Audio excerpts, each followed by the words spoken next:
now that I have everything cleaned up, I went ahead and took all the tape and paper off and stuff like that, which was a pain in the butt, but because I've had it on there for so long.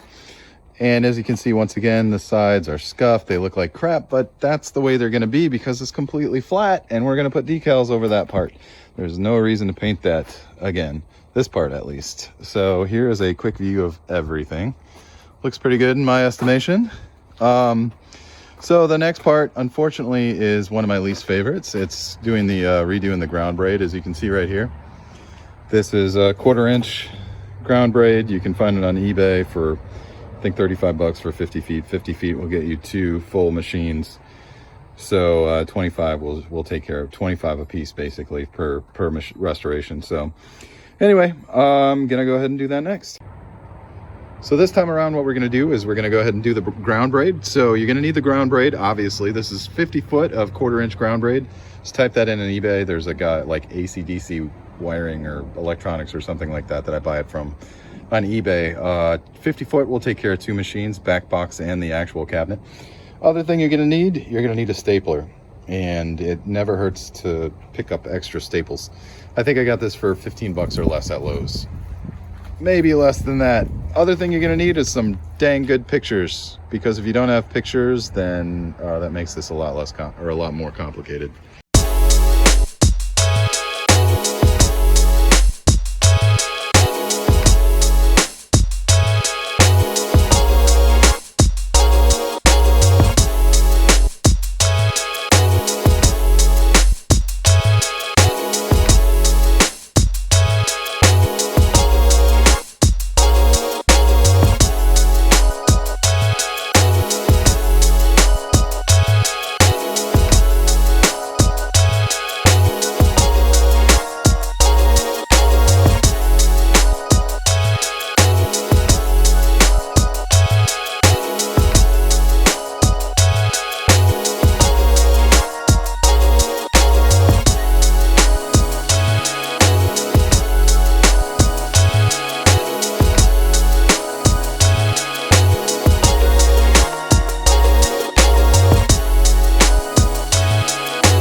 As I was doing the ground braid, I pretty much realized that this, I complain about it, but this is probably one of the easier parts of the entire process here.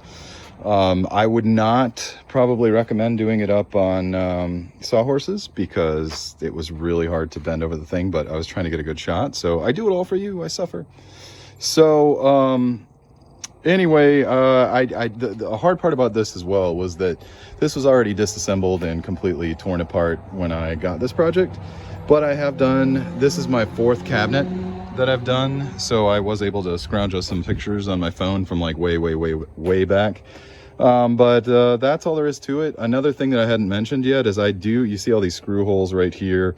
I also leave all the little divots from where the staples were, so that kind of gives me a little bit of a guide. I used to completely Bondo over all the holes and all that stuff, make them completely smooth, but that's kind of foolish because you can be reusing these holes. It's kind of a duh thing. But anyway, that's what we have. The ground braid in the cabinet is done. Now the next thing we have to do at some point, I'm not sure if I'm going to do it this week or not, is put a ground braid in there as well.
All right, folks, the side art on the Twilight Zone is done.